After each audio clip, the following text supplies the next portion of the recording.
जय हिंद फ्रेंड्स, आप सबका बहुत वेलकम है। और आप सबके जितने कमेंट आ रहे थे कि बहुत बार के आईपीसी की वीडियो है दोस्तों, और इसको स्टार्ट करते हैं। तो थोड़ा तबीयत में सही सुधार है। और दोस्तों मैं आपको रेगुलर वीडियोज देता हूँ, और जो भी नहीं दे पाता हूँ उसके लिए भी कोशिश करता हूँ, बट प्रॉब्लम्स होती हैं। तो चलिए इस टॉपिक को स्टार्ट करते हैं। और ये लॉन्ग वीडियो होने वाली है, जितना भी इम्पोर्टेंट है इस वीडियो में कवर करने की कोशिश करेंगे। ओके फ्रेंड्स, हिमेटमिक्स यानी हिमेटनिक्स क्या होते हैं ये डिफाइन करने के अगली प्रीवियस में पूछा गया था। हिमेटमिक्स एक ऐसे एजेंट होते हैं जो भी ब्लड बनाने का प्रोसेस बढ़ाते हैं, और जिससे ब्लड की कमी पूरा की जा सके। जब एनीमिया के कारण ब्लड की कमी हो जाती है तो ये ब्लड की पूर्ति के लिए हिमेटमिक्स दवाइयों का उपयोग किया जाता है। ओके फ्रेंड्स, जैसे एग्जाम्पल में यह आयरन और फोलिक, यानी जब आपके अंदर ब्लड की कमी हो जाती है तो इन दवाइयों का उपयोग किया जाता है, जिसे हम हिमेटमिक्स कहते हैं। ओके फ्रेंड्स, चलिए टाइट्रेशन को देख लेते हैं, बड़ा इंपॉर्टेंट टॉपिक है। टाइट्रेशन लेबोरेटरी का ऐसा प्रोसेस है भी है जिसमें हम सैंपल के कंस्ट्रक्शन का पता लगा सकते हैं। Acid base titration, acid base titration एक मेथड ऐसा होता है भैया जो एसिड बेस का डिटरमाइन करता है, और ये नॉन कंसंट्रेशन से अननोन कंसंट्रेशन का पता लगाता है। यानी जो एसिड बेस टाइट्रेशन होता है ये इसमें नॉन कंसंट्रेशन से अननोन कंसंट्रेशन का पता लगाते हैं friends. Term use in titration. Okay, चलिए इसके टर्म को देखते हैं। टाइट्रेंट और दूसरा है टाइट्रेंड। टाइट्रेंट एक ऐसा सॉल्यूशन होता है जिसमें हम भैया क्या कंस्ट्रक्शन का पता होता है और इसके ब्यूरेट में लिया जाता है। यानी टाइट्रेंट एक ऐसा सॉल्यूशन होता है जिसमें कंस्ट्रक्शन पता होता है हमें, और इसको हम किस में लेते हैं, ब्यूरेट में लेते हैं। यानी जिसकी कंसंट्रेशन पता होगी उसको हम ब्यूरेट में लेंगे और उसे टाइट्रेंट बोलते हैं। ओके भैया, और टाइट्रेंट क्या होता है, यह एक ऐसा सॉल्यूशन होता है जिसकी कंसंट्रेशन हमें नहीं पता होती, यानी कंसंट्रेशन हमको नहीं पता होती है, और इसको हम कॉनिकल फ्लास्क में लेते हैं। ओके, यानी भैया जो अगर हम जिसकी पेन की वैल्यू हमको पता है तो इसको किस में हम लेंगे, ब्यूरेट में। अगर इसकी कंसंट्रेशन नहीं सॉरी अगर कंसंट्रेशन पता है तो ब्यूरेट में लेंगे, और अगर नहीं पता है तो कॉनिकल फ्लास्क में लेंगे। ओके फ्रेंड्स, यही होता है क्या, टाइट्रेंट और टाइट्रेंड। इंड पॉइंट क्या होता है इसको भी ये देख लेते हैं। ऐसा पॉइंट टाइट्रेंड एंड टाइट्रेंड के बीच, टाइट्रेंट और टाइट्रेंड के बीच जब रिएक्शन होती है उसका जो चेंजेस शो होता है, यानी कलर, फिजिकल प्रॉपर्टी, यानी उसके फिजिकल प्रॉपर्टी को, यानी एक्सपेरिमेंट के समय भैया जब वो कलर अपना शो करता है, चेंजेस शो करता है, तो वही क्या होता है, एंड पॉइंट। यानी सबसे लास्ट का पॉइंट जो होता है, ये भी लिख सकते हो, सबसे लास्ट का पॉइंट जो होता है वो एंड पॉइंट होता है। ओके, इंडिकेटर, एक ऐसा सब्सटेंस है जिससे एंड पॉइंट पर कलर शो करता है। इंडिकेटर एक ऐसा प्रोसेस है जो कहाँ पे कलर शो करेगा, एंड पॉइंट पर। ओके, चलिए भैया ये बहुत ही इम्पोर्टेंट टॉपिक है, ये 5 नंबर में पूछ सकता है। और चलिए इसको स्टार्ट करते हैं। हमने लॉन्ग में इसको डिस्कस किया है। वॉल्यूमेट्रिक एनालिसिस, किसी विलेन को वॉल्यूमेट्रिक एनालिसिस करने के लिए हम भैया सबसे पहले एक स्टैंडर्ड सॉल्यूशन लेते हैं, यानी सॉल्यूशन लेंगे पहले तो एक हम, यानी किसी का वॉल्यूमेट्रिक एनालिसिस करना है। उसके बाद सॉल्यूशन ऐसा लेते हैं जिसका हमें एनालिसिस करना होता है, यानी स्टैंडर्ड सॉल्यूशन लेंगे और एक ऐसा सॉल्यूशन लेंगे जिसका हमें एनालिसिस करना है। ओके, फिर हम एक एपरेटस लेते हैं जिससे हम ब्यूरेट बोलते हैं, यानी बोला था हमने भैया जो होता है ब्यूरेट, उसकी कंसंट्रेशन पता होती है। ओके, ब्यूरेट कहते हैं। दूसरा ऑपरेटर्स लेंगे जिससे हम फ्लास्क कहते हैं। ओके, ब्यूरेट के ऊपर लगाकर नीचे हम कॉनिकल फ्लास्क को लगा देते हैं और ब्यूरेट स्टैंडर्ड सॉल्यूशन भरते हैं। ओके, कॉनिकल फ्लास्क में हम एनालिसिस सॉल्यूशन भर देते हैं। 20 ml लेते हैं क्या, कॉनिकल फ्लास्क में, और 1 से 2 इंडिकेटर डाल देते हैं जिससे methyl red. Okay, methyl red.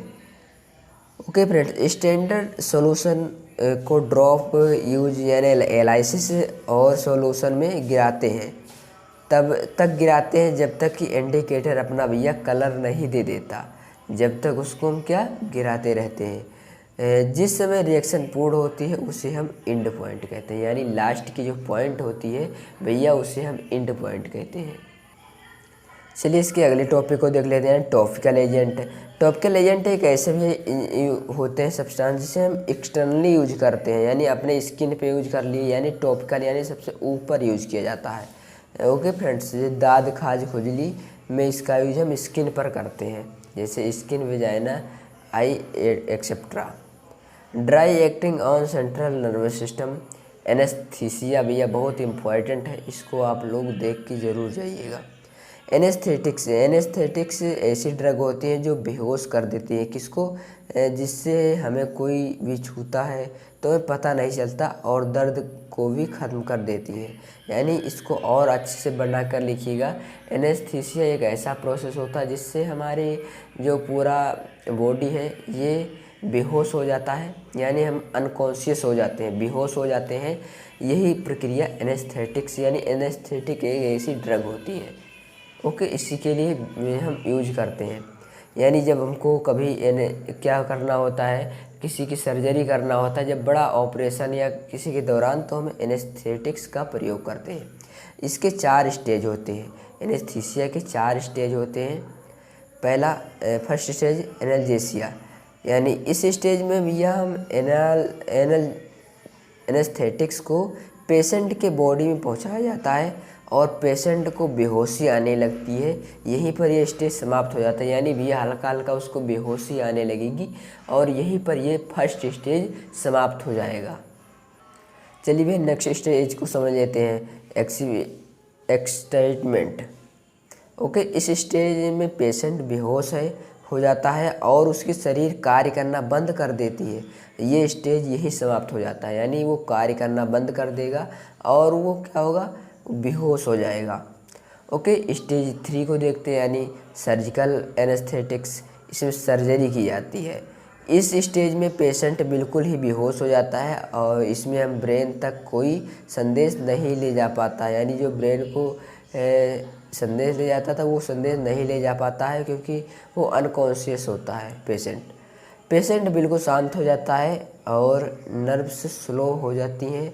इसी स्टेज में हम सारे सर्जिकल ऑपरेशन करते हैं, सर्जरी करने कुछ भी तो इसी स्टेज में हम करते हैं। चलिए स्टेज 4 को देख लेते हैं, मेडुलरी पैरालिसिस। यानी भैया ये स्टेज बहुत, इस स्टेज से बचना चाहिए। ये इस स्टेज में अगर पहुंच गया पेशेंट तो उसकी जान भी जा सकती है। इसलिए आप लोग देखते होंगे जो एनेस्थेटिक्स देते हैं वो डॉक्टर्स अलग, उनकी एक शिक्षा होती है, वो अच्छे से इन चीज़ों को अध्ययन करते हैं। ये नहीं कि हमको कितना देना है, अगर डोज बढ़ा दिए तो पेशेंट सोता ही रह जाएगा, उठेगा ही नहीं कभी, तो उसको सही से ही देना है। ओके फ्रेंड्स, और इस स्टेज में पेशेंट की मृत्यु हो जाती है। ओके, तो चौथे स्टेज तक हम पेशेंट को नहीं लेकर आते हैं ऐसे। Anaesthetics example thiopental, sodium ketamine, hydrochloride और प्रोपोफोल, ये आपके हैं।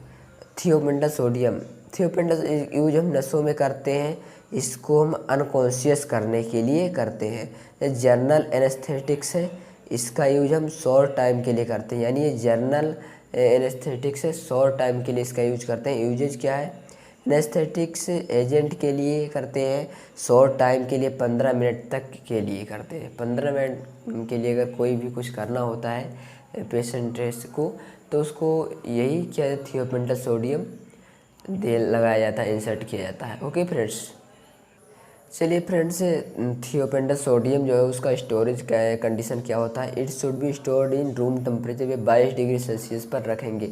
हमने अगली वीडियोज में भी बताया था दोस्तों, अगर आपका बाई चांस नहीं याद आता है ये टेम्परेचर कितने में रखना, तो यानी 20 से 25 के ही बीच में रखना, यानी 25 से 30 के ऊपर तो किसी का है ही नहीं, यानी जाना ही नहीं है।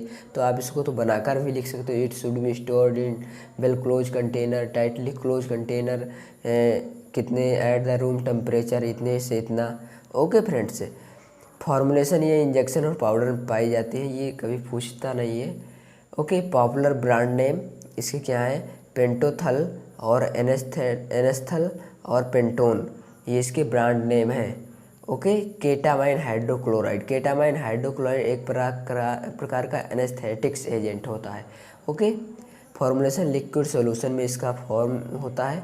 और ये पॉपुलर ब्रांड नेम है इसका केटलर और केटामिन, केटालर केटामिन। देखो भैया, जो आप लोग एक हम और चीज़ बताते हैं कि यानी जो अगर ब्रांड नेम भी नहीं याद आता है आपको, तो थोड़ा ये आगे का अक्षर काटना और आपने से जोड़ देना, ये आगे का काटना, बीच का ख़त्म कर देना, ये दोनों कर देना। ज़्यादातर आप लोगों ने देखा होगा, जैसे ये देखो केटालर, यानी यहाँ केटा इतना किया है और लर कर दिया अपने उसे, और केटामिन यानी केटामिन ई काट दिया सिर्फ। ओके, तो ये होता है भैया, आप लोग थोड़ा ध्यान में रखिए, बड़ा सिंपल है। अगर समझ गए तो समझ लो आप कल अच्छे से कुछ करके ही आओगे। स्टोरेज कंडीशन इसको 2 से 8 डिग्री सेल्सियस में रखते हैं, यानी ज़्यादा हाई टेम्परेचर में नहीं है, कूल टेम्परेचर में रखते हैं। ओके फ्रेंड्स, इसका यूज हम एनेस्थेटिक्स में करते हैं, सर्जरी के दौरान करते हैं इसका यूज, किसका, केटामाइन का। आइए भी हम प्रोपोफोल तीसरा देख लेते हैं, यानी एनेस्थेटिक्स में जो यूज होती है ड्रग, ये हाइपोनोटिक एजेंट होते हैं। इसका यूज हम सिडेटिव एंड हाइप्नोटिक में करते हैं। ओके, फॉर्मुलेशन इंजेक्शन और सस्पेंशन में आपको ये मिलेंगे। ओके, और पॉपुलर ब्रांड नेम है डिप्रेवान और प्रोपोवेन। ओके फ्रेंड्स, स्टोरेज कंडीशन है, it should be stored in temperature रहेगा 4 से 22 degree Celsius. Okay friends, uses है, इसको ब्रेन और नर्वस सिस्टम के एक्टिविटी को कम कर देता है, यानी इसका यूज हम सुलाने के लिए करते हैं। किसी को कुछ प्रॉब्लम है और उसको सुलाने के लिए किसका यूज़ करेंगे भैया, प्रोपोफोल का। ओके, चलिए भैया लेसन 5 यानी सिडेटिव एंड हाइप्नोटिक ड्रग में कौन कौन सी आती हैं।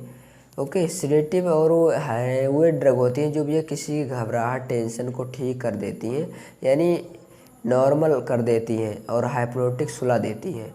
यानी सिडेटिव होती है वो आपके टेंशन को दूर करेंगी। आप लोग किसी से भैया कट्टी हो गई है समझ लो गर्लफ्रेंड से, तो उसमें भी ये सिडेटिव दवाइयाँ जो होती हैं वो टेंशन को दूर करती हैं। हाइप्नोटिक ये सुला ही देंगी आपको। ओके, ये सीएनएस को कंट्रोल करती हैं।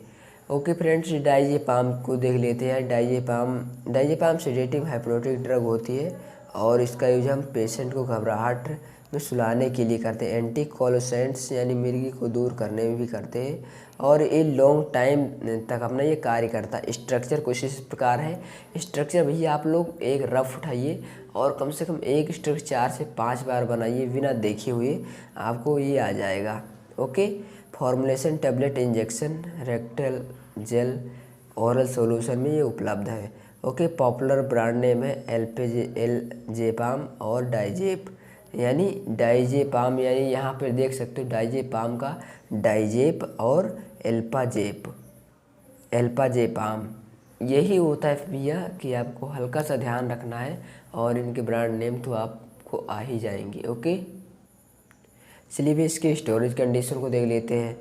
यानी इट शुड बी स्टोर, यानी 4 से 30 डिग्री सेल्सियस में इसको स्टोर करना है। ओके, इसका यूज हम सिडेटिव हाइप्नोटिक में करते ही हैं, आप लोग को पता ही होगा। और अल्प्राजोलाम जो होता है उसको देख लेते हैं। अल्प्राजोलाम सिडेटिव हाइप्नोटिक ये भी ड्रग वही होती है और ये टेंशन को दूर करने के लिए उपयोगी होती है, शॉर्ट टर्म के लिए, छोटे समय के लिए। अगर ज़्यादा आप लोग गर्लफ्रेंड से गुस्सियाते हो तो ये शॉर्ट टर्म के लिए ही है। ओके भैया, तो इसका यूज यानी फार्मेसी टैबलेट में आपको मिलेंगी। ब्रांड नेम जो उसका है आराम और एक्सनेक्स। ओके, स्ट्रक्चर इसका इस प्रकार है, ये आप लोग देख सकते हो, हमने बताया है, बनाइएगा और आ जाएगा। स्टोरेज कंडीशन जो है इसका भैया, it should B store in tightly close container, यानी 20 से 25 डिग्री सेल्सियस में इसको स्टोर करना है friends. It is you sedative hypnotic, ये भी ड्रग, यानी लिख ही सकते हो भैया 2-3 ड्रग हैं जो कि सिडेटिव हाइप्नोटिक की ही ड्रग है, तो उनकी यूजेज तो आप लोग आसानी से याद कर लोगे। स्टोरेज का हमने बता ही दिया कैसे स्टोर करना है, यानी कितने डिग्री से कितने डिग्री तक। आपको अगर याद नहीं आता तो, यानी अगर आपको याद आ जाता है तो भैया कुछ बात ही नहीं। ओके फ्रेंड्स, चलिए भैया फिनोबार्बिटल को देख लेते हैं। इट इज यूज्ड भैया sedative hypnotic drug, it anxiety sedative hypnotic drug, यानी सीडेटिव और हाइप्नोटिक में इसका यूज करते हैं। टैबलेट एलिक्जर में पाई जाती हैं और स्टोरेज कंडीशन है यानी 15 से 25 डिग्री सेल्सियस। देख सकते हो दोस्तों, 25 से ऊपर कोई भी ज़्यादातर जा ही नहीं रहे हैं। 15 से 25 डिग्री सेल्सियस आप लोग याद रखिएगा फिनोबार्बिटल का। ओके, स्ट्रक्चर कुछ इस प्रकार होगा इसका, और जो ब्रांड नेम है सल्फोटोन और लिम्यूनल। ओके, इसको नींद ना रही हो तो उस वहाँ पर यूज करते हैं, यानी सीडेटिव हाइप्नोटिक, और घबराहट में भी यूज करते हैं। It is you sedative and hypnotic drug होती ही है। ओके फ्रेंड्स, चलिए भैया एनेस्थेटिक्स यानी जो दवाइयाँ होती हैं इनमें कौन कौन सी ड्रग्स आती हैं। थियोपेंटल सोडियम बहुत इम्पॉर्टेंट है भैया, और इसको आप लोग छोड़िएगी बिल्कुल नहीं। और इसका स्ट्रक्चर इस प्रकार होता है, आप लोग प्रैक्टिस करिएगा। ओके, तो स्टोरेज कंडीशन 22 डिग्री सेल्सियस में इसको रखेंगे, ध्यान रखना 22 डिग्री सेल्सियस। और इसको पेंटोथल सोडियम थियोसोल, ओके, जो इसका थियोसोल है THIOSOL, ये ओ जो लगा है इसका है, यानी ओ कार्ब इसका प्रेजेंट है ऑक्सीजन। ओके भैया, और इसका यूज जनरल एनेस्थेटिक में करते हैं, सेडेटिव एंड हाइप्नोटिक में। ओके फ्रेंड्स, केटामाइन हाइड्रोक्लोराइड, इसका स्ट्रक्चर इस प्रकार होता है और इसको 4 से 25 डिग्री सेल्सियस में स्टोर करते हैं। केटलर और एनकेटर क्या होता है, इसका ब्रांड नेम होता है। It is use anaesthetics agent, it is use general anaesthetics, यानी बड़ी सर्जरी में इसका यूज करते हैं। किसका, केटामाइन हाइड्रोक्लोराइड का।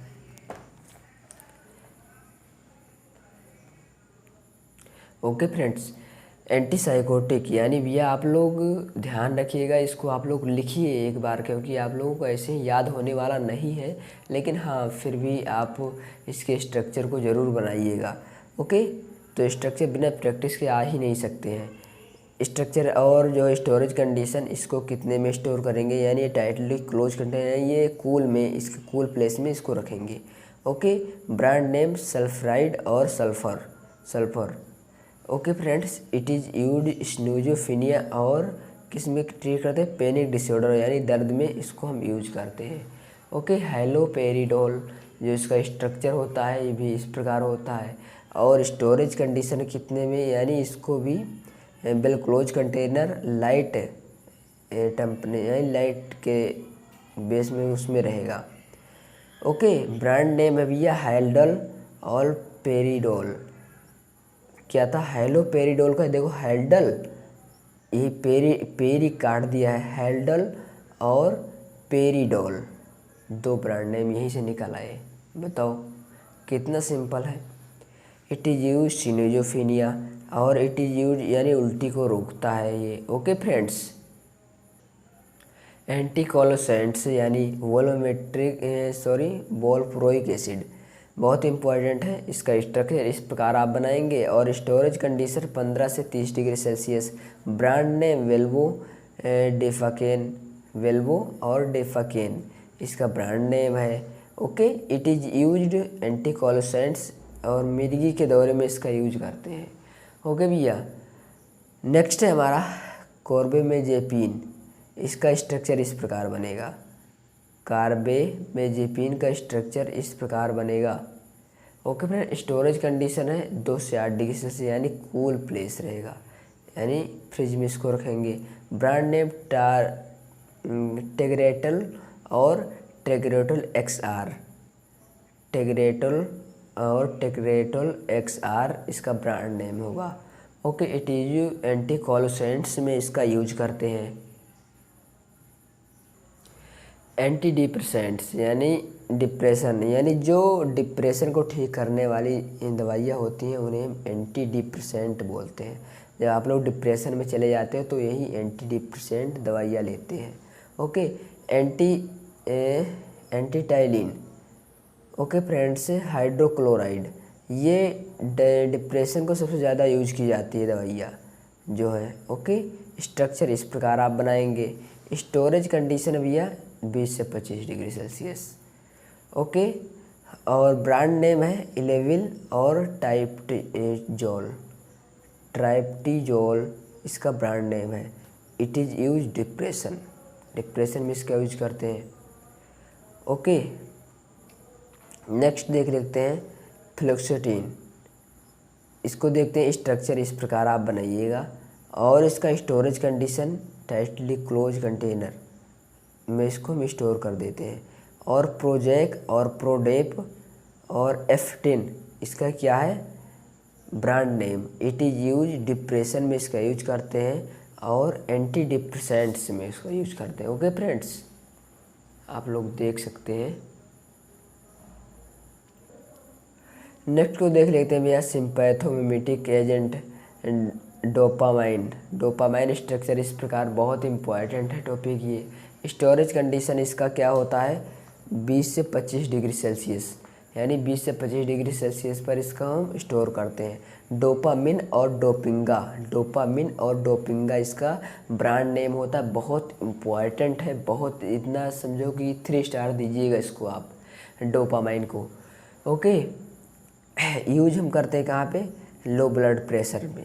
ओके, चलिए नेक्स्ट देख लें, एड्रेनर्जिक एंटागोनिस्ट प्रोपोनोलोल स्ट्रक्चर इस प्रकार बनाएंगे आप। ओके भैया, और storage condition it should B store tightly close container, और इसका स्टोर यानी 20 से 25 डिग्री सेल्सियस ये भी रहेगा। और एंड्रेडोल और सिप्लर इसका ब्रांड नेम होता है।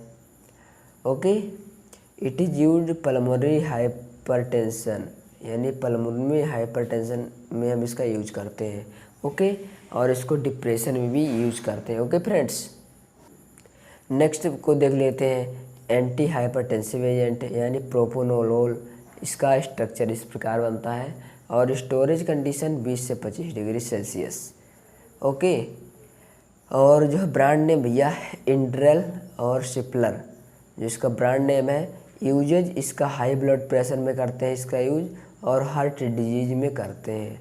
ओके, चलिए नेक्स्ट कैप्टोप्रिल स्ट्रक्चर इस प्रकार बनेगा और बड़ा इम्पॉर्टेंट है कैप्टोप्रिल स्ट्रक्चर, और ये मेडिसिन भी। स्टोरेज कंडीशन 20 से 25 डिग्री सेल्सियस में ही रखना है। और कैप्टोप्रिल कैपोटेन ये आपके क्या हो गए भैया ब्रांड नेम। और uses it is use treatment भी है, इसको हाई ब्लड प्रेशर में यूज करते हैं और हार्ट फेलर में भी इसका यूज करते हैं। ओके, हाइपोग्लाइसेमिक एजेंट यानी ग्लिबेनक्लेमाइड को देखते हैं। इसका स्ट्रक्चर इस प्रकार आप बनाएंगे। ओके, स्टोरेज कंडीशन 20 से 25 डिग्री सेल्सियस ही रहेगा और प्रोटेक्ट फ्रॉम लाइट, इसको लाइट से प्रोटेक्ट में इसको रखेंगे। और ग्लीबन क्लेमाइड का ग्लीबन डाइवेटा इसका अलग अलग होगा क्या ब्रांड नेम, 2 ब्रांड नेम हो जाएंगे। इट इज़ यू डायबिटीज, यानी डायबिटीज में इसका यूज करते हैं। हाइपोग्लाइसेमिक के रूप में भी इसका यूज करते हैं। मेटफॉर्मिन बहुत इम्पॉर्टेंट है और इसका स्ट्रक्चर इस प्रकार, यहाँ पे H बॉन्ड है और ये नीचे कुछ भी नहीं है, यहाँ से यानी ऊपर ही है। ओके, स्टोरेज कंडीशन यानी एयर टाइटली क्लोज कंटेनर में इसको स्टोर करेंगे। और डाइफॉर्मिन मेटफॉर्मिन का होगा डाइवेक्स इसका यूज हम डायबिटीज़ में करते हैं। इसका यूज हम ब्लड शुगर लेवल को मेंटेन करने के लिए भी करते हैं। ओके फ्रेंड्स, चलिए यानी इंसुलिन को देख लेते हैं। अगली बार इसका स्टोरेज कंडीशन ही पूछा गया था, तो इसका स्टोर हम करेंगे 2 से 8 डिग्री सेल्सियस में। ओके फ्रेंड्स, इसका जो यूजेज है डायबिटीज़ में इसको कंट्रोल करने में इसका यूज करते हैं, किसका, इंसुलिन को। ओके, एनाल्जेसिक में और एंटी इन्फ्लामेटरी एजेंट कौन से होते हैं, एस्प्रिन का स्ट्रक्चर इस प्रकार बनाइएगा आप। और स्टोरेज कंडीशन कूल प्लेस में इसको स्टोर करेंगे। ओके, ब्रांड नेम है डिस्प्रिन और जॉरप्रिन, और इसका हार्ट अटैक में इसका यूज करते हैं। सीने के दर्द को रोकने के लिए भी इसका यूज करते हैं भैया। पैरासीटामॉल, जो कि इतना इम्पोर्टेंट है कि हम आपसे कह नहीं सकते, इतना समझो 3 नहीं इसको 4 स्टार दीजिएगा, इतना इम्पोर्टेंट है दोस्तों। तो ये आपको तो आ रहा ही होगा, यानी कुछ भी सर दर्द कर रहा है, चलो पैरासीटामॉल ले आते हैं। इसको कैसे यानी ये स्टोर करते हैं, स्टोरेज का ब्रांड नेम इसको देखते हैं। इसका स्ट्रक्चर यानी NHCHCOCH3 CO रहेगा यहाँ पे, वो O है, CH3 स्टोर करेंगे यानी एयर टाइटली क्लोज कंटेनर में। और इसका डोलो यानी आप लोग जानते होंगे, कालपोल और पैनेडोल, ये भी क्या है brand name. It is use दर्द को भी दूर करने में करते हैं, मसल्स के दर्द को दूर करने में इसका यूज करते हैं। एंटी फंगल एजेंट यानी केटाकोनाजोल, इसका स्ट्रक्चर नीचे का है जो ये है, इस तरह बनाइएगा आप लोग स्ट्रक्चर इसका। ओके फ्रेंड्स, चलिए इसके स्टोरेज कंडीशन को देख लेते हैं। स्टोर वेल क्लोज कंटेनर, और इसको रूम टेम्परेचर यानी कंट्रोल्ड रूम टेम्परेचर में रखते हैं। और इसका जो ब्रांड नेम हुआ केटाजोल और केटोवेट और केटाजोल, इसका ब्रांड नेम। इसको त्वचा के संक्रमण से बचाने के लिए करते हैं इसका यूज, यानी जब आप लोग दांत खाज खुजली हो जाती है भैया, तो इसी ड्रग का यूज करते हैं, यानी इसको बचाने के लिए इलाज इसको किया जाता है। एंटी इन्फेक्टिव एजेंट यानी इन्फेक्टिव यानी इन्फेक्शन, ओफ्लोक्सासिन, इसका स्ट्रक्चर इस प्रकार बनाएंगे। Storage condition it should be stored in room temperature heat और डायरेक्ट लाइट में इसको स्टोरेज कंडीशन रहेगा। ओफ्लॉक्स और एक्सोसिन। ओके भैया, इसका यूज जीवाणुओं को संक्रमण से में मारने के लिए करते हैं, जीवाणु को किल करने के लिए इसका यूज हम करते हैं। ओके फ्रेंड्स, चलिए भैया ये वीडियो लंबी हो जाएगी, तो इसको हम दूसरी वीडियो में जो भी इम्पोर्टेंट है और उसको देखते हैं। वीडियो लंबी हो जाती है दोस्त, तो उसको अपलोड करने में बड़ी प्रॉब्लम होती है, तो इसलिए हम छोटी छोटी वीडियो ही अपलोड करेंगे। फिर भी ये बहुत ही बड़ी है, और इसके साइक्लोविर, रेमडेसिविर, ये सब बहुत इम्पोर्टेंट अभी 4 से 5 जो है इन बची हुई हैं, और तो हमने सारा डिस्कस कर लिया है, और ये 2-3 इसमें है, बस 5 से 6 हैं जिनको अध्ययन करना है। और जो इम्पोर्टेंट यानी नोट्स हैं, जो थ्योरी है, उसको भी डिस्कस करेंगे, तो वो भी आधे घंटे के लगभग वीडियो बनेगी, और उसको सुबह हम आपको अपलोड करके दे देंगे। ओके फ्रेंड्स, तो आई होप ये टॉपिक आप समझ पाए होंगे। मिलते हैं नेक्स्ट वीडियो में, दीजिए इस दास को इजाज़त। तब तक के लिए वीडियो देखने के लिए आपका बहुत बहुत शुक्रिया, थैंक यू। वीडियोज़ को शेयर ज़रूर करना friends. Sa pagkara, sa rakap,